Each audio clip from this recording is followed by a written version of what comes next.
Très chers amis, Rosh Chodesh Tov Umvorach et Shabbat Shalom. Nous sommes donc pour 2 jours, vendredi et Shabbat. Ce sera Rosh Chodesh Cheshvan.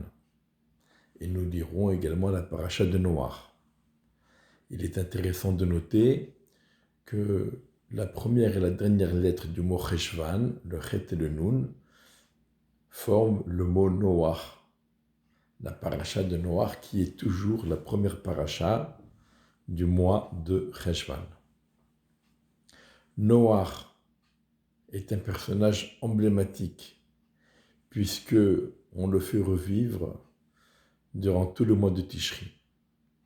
D'abord dans le Moussaf de Rosh Hashanah, dans la bénédiction des Zichronot, où on rappelle le pasuk Vayiskor Elohim et Noach, Ve'et kol hachaya ve'et kol habehema, Asher ito bateva, Dieu s'est souvenu, entre guillemets, de Noach et de tous les animaux qui étaient avec lui dans la Teva.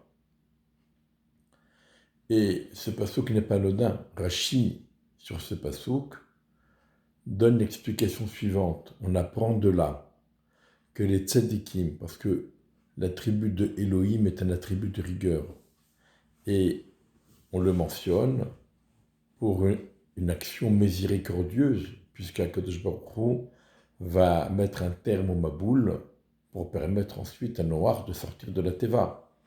Et donc, Rashi nous dit, on apprend de là que les tzadikim inversent et transforment la rigueur en miséricorde, alors que les Rechaïm, par leur comportement, transforment l'attribut de miséricorde en attribut de rigueur, puisque lorsque Akadosh Baruch Hu va envoyer le Maboul, c'est l'attribut Yudke Vavke qui est employé dans la Torah. Donc on voit de là comment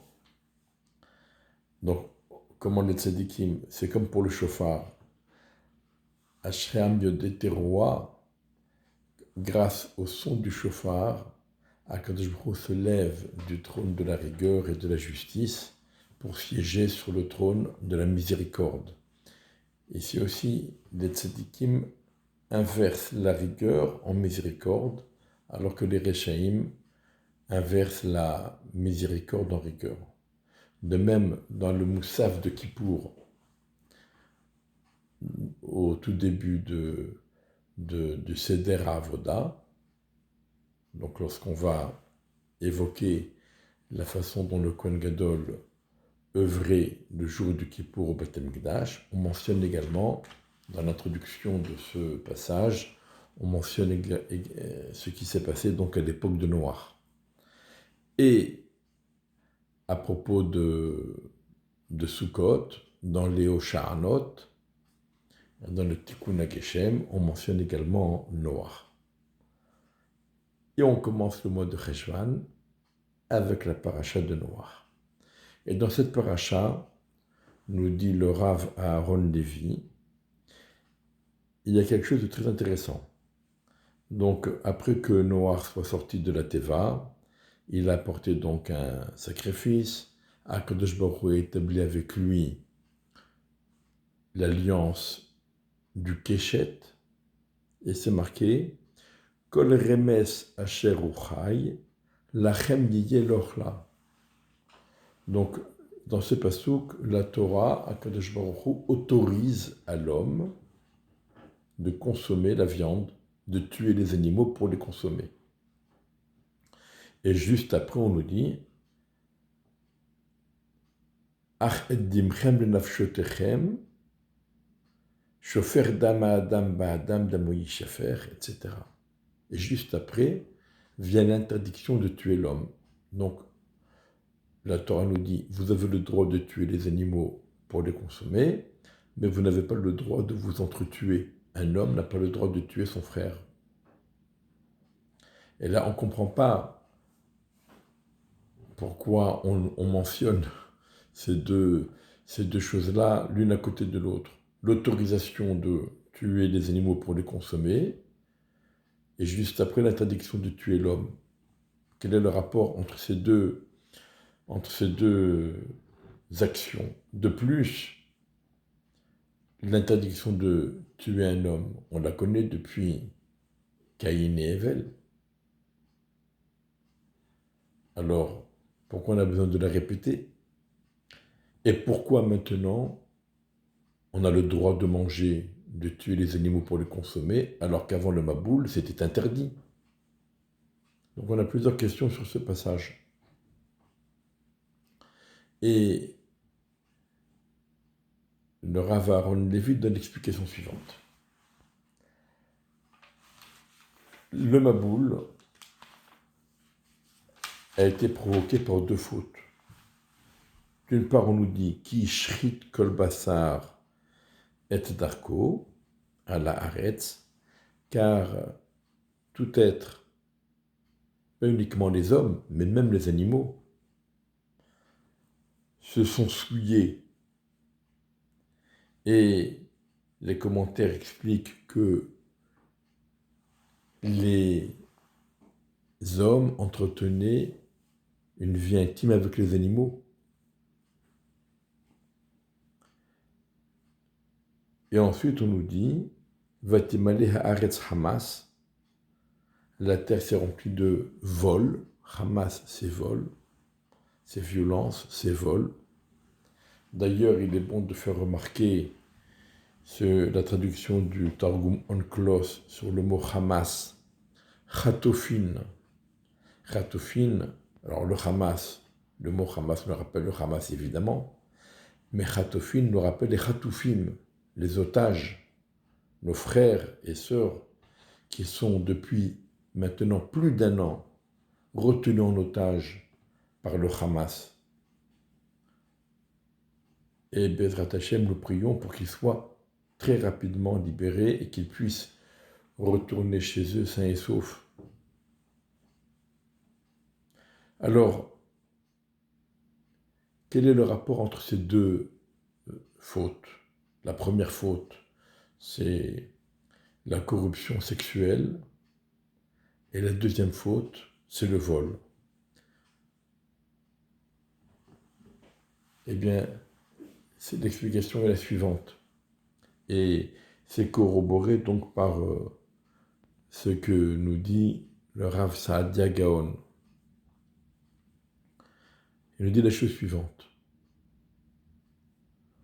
Quand on aime les animaux et qu'on place les animaux au même niveau que l'homme, voire au-dessus de l'homme, on finit par détester l'homme et à le placer en dessous de l'animal. Ça, c'est une expérience qui a été tragique à l'époque de la Deuxième Guerre mondiale. Ceux-là même qui se sont battus pour le bien-être des animaux ont fini par être les plus grands meurtriers de l'histoire, et ils ont massacré des millions et des millions et des millions d'hommes.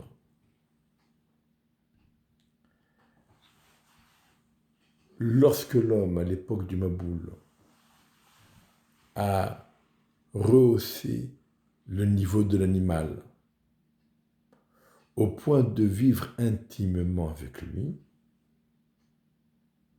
eh bien, il a rabaissé le niveau de l'homme à celui de l'animal, au point de s'autoriser de le voler. De même qu'un animal n'a pas de propriété,